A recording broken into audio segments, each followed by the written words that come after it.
నమస్తే. ఎలా ఉన్నారు మీరందరూ? Welcome back to flavours of homemade. ఇవాళ మన ఛానల్‌లో రవ్వ దోస ఎలా తయారు చేసుకోవాలో తెలుసుకుందాం. కొన్ని టిప్స్ తోటి పర్ఫెక్ట్ రవ్వ దోస ఎలా తయారు చేసుకోవాలో తెలుసుకుందాం. రవ్వ దోస తయారు చేయడానికి అవసరమైన ఇంగ్రీడియెంట్స్ చాలా సింపుల్. అండ్ ఈ రవ్వ దోస చేయడానికి ఫర్మెంటేషన్ లాంటి లెంగ్తీ ప్రాసెస్ ఏం అక్కర్లేదు. జస్ట్ ఇలా రవ్వ దోస బ్యాటర్ రెడీ చేసుకున్నామంటే వెంటనే రవ్వ దోస రెడీ అయిపోతుంది. సో, ఇంకెందుకు ఆలస్యం? పర్ఫెక్ట్ రవ్వ దోస ఎలా తయారు చేసుకుందామో తెలుసుకుందాం. వచ్చేసేయండి. ముందుగా ఒక బౌల్ తీసుకుని అందులో అరకప్పు రవ్వ వేసుకుంటున్నాను. ఆ తర్వాత అరకప్పు బియ్యపిండిని వేసుకుంటున్నాను. తర్వాత 1/4 కప్ మైదా పిండి కూడా వేసుకుంటున్నాను. ఇలా రవ్వ, బియ్యపిండి, మైదా ఈ 3 కరెక్ట్ రేషియోలో వేసుకోగలిగితే పర్ఫెక్ట్ రవ్వ దోస వస్తుంది. ఆ తర్వాత రుచికి సరిపడా ఉప్పును కూడా వేసుకుంటున్నాను. ఇప్పుడు చిన్న చిన్న ముక్కలుగా తరిగి పెట్టుకున్న అల్లం తరుగు అర టీ స్పూన్ వేసుకుంటున్నాను. 1 టీ స్పూన్ చిన్న చిన్న ముక్కలుగా తరిగి పెట్టుకున్న పచ్చిమిరపకాయ వేసుకున్నాను. ఆ తర్వాత చిన్న చిన్న ముక్కలుగా చేసుకున్న కరివేపాకు కొంచెం వేసుకున్నాను.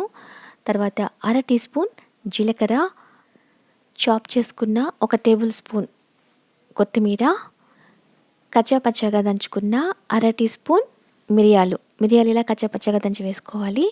ఆ తర్వాత 1 టీ స్పూన్ తెల్ల నువ్వులు, ఇది ఒక అర టీ స్పూన్ నుంచి 1 టీ స్పూన్ వేసుకుంటే రవ్వ దోసకి మంచి టేస్ట్ వస్తుంది. తర్వాత కొంచెం వేసామని ఒక 1/4 టీ స్పూన్ చక్కెర కూడా వేసి కలుపుకుంటున్నాను. ఒక మీడియం సైజ్ ఆనియన్ చిన్న చిన్న ముక్కలుగా కట్ చేసి వేసుకుంటున్నాను. రవ్వ దోస బ్యాటర్ తయారు చేయడానికి అవసరమైన అన్ని పదార్థాలు వేసాం కదా, ఇప్పుడు ఇందులో వాటర్ యాడ్ చేసి కలుపుకుందాం. ఒకేసారి ఎక్కువగా వాటర్ యాడ్ చేయకుండా కొంచెం కొంచెం ఇలా పోసుకుంటూ కలుపుకుందాం. గరిటెతో చక్కగా ఈ విధంగా కలుపుకుందాం. కొంతమంది రవ్వ దోస ప్రిపరేషన్లో పెరుగు కూడా వేస్తారు. ఇక్కడ నేను వేయట్లేదు. పెరుగు లేకుండా ఒకసారి చేసి చూడండి, చాలా రుచిగా వస్తుంది. రవ్వ దోస ప్రిపరేషన్లో అల్లం చాలా అవసరం. అల్లం దీనికి మంచి టేస్ట్ అండ్ అరోమా ఇస్తుంది. అల్లం లేకుండా రవ్వ దోస ఎప్పుడు తయారు చేయకండి.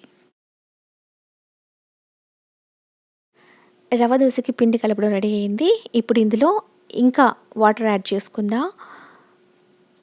ఈ రవ్వ దోసకి ఎక్కువ వాటర్ అవసరం అవుతుంది.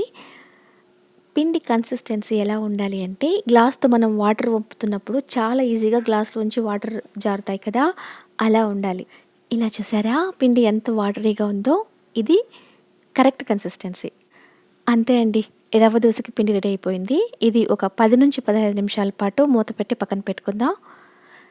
ఇప్పుడు మూత తీసి చెక్ చేసుకుందాం. ఇలా చూసారా పిండి కరెక్ట్గా ఉంది. ఈ స్టేజ్లో ఇంకాస్త వాటర్ కావాలనుకుంటే యాడ్ చేసుకోవచ్చు. కానీ నేను ఇక్కడ కలపట్లేదు, ఎందుకంటే ఇది పర్ఫెక్ట్ కన్సిస్టెన్సీలో ఉంది.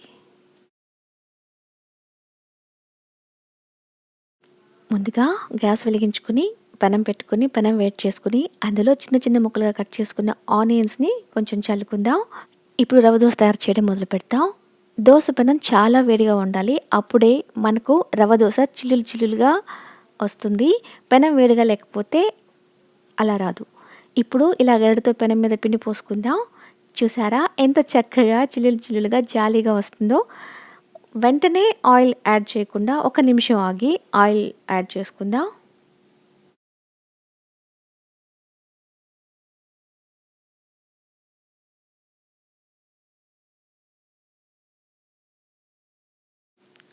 ఒక నిమిషం పాటు రవ్వ దోసని కుక్ చేసుకున్న తర్వాత ఇప్పుడు నేను ఆయిల్ యాడ్ చేస్తున్నాను. సో, ఆయిల్ యాడ్ చేసుకున్న తర్వాత ఇప్పుడు ఈ రవ్వ దోసను రోస్ట్ చేసుకుందాం. ఈ దోస రుచిగా రోస్ట్ అవ్వడానికి కాస్త టైం పడుతుంది. మామూలు దోస మాదిరి ఇది తొందరగా రోస్ట్ అయిపోదు. కొంచెం టైం తీసుకుంటుంది క్రిస్పీగా తయారవ్వడానికి. దగ్గరగా 3 నుంచి 4 నిమిషాలు పడుతుంది. ఇలా చూసారా బ్రౌన్గా తయారైంది.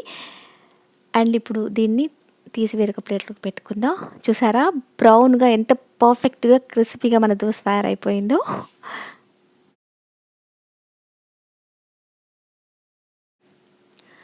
సో, ఇలాగే మిగిలిన పిండితో ఇంకొక దోస కూడా వేసుకుందాం. కొంచెం ఆనియన్స్ చల్లుకుందాం. ఆ తర్వాత దానిపైన బ్యాటర్ని వేసుకుందాం. కొంచెం ఆయిల్ వేసుకుని బ్రౌన్గా తయారయ్యే వరకు బాగా రోస్ట్ చేసుకుందాం. అంతే, మన రవ్వ దోస తయారైపోయింది. దీన్ని కూడా పెనం నుంచి తీసి వేరొక ప్లేట్లోకి సర్వ్ చేసుకుందాం. సో, ఇన్స్టెంట్ పర్ఫెక్ట్ క్రిస్పీ రవ్వ దోశలు రెడీ అయిపోయాయి. ఇది కొబ్బరి చట్నీ, టొమాటో చట్నీ ఇలాంటి చట్నీస్‌తో కానీ, సాంబార్‌తో కానీ కాంబినేషన్ చాలా బావుంటుంది. ఈ వీడియో మీకు నచ్చినట్లయితే లైక్ చేయండి. లైక్‌తో పాటు సబ్స్క్రైబ్ చేయడం మర్చిపోకండి. ఇంకొక ఈజీ అండ్ టేస్టీ రెసిపీతో మీ ముందుంటాను. అంతవరకు ఉంటాను మరి.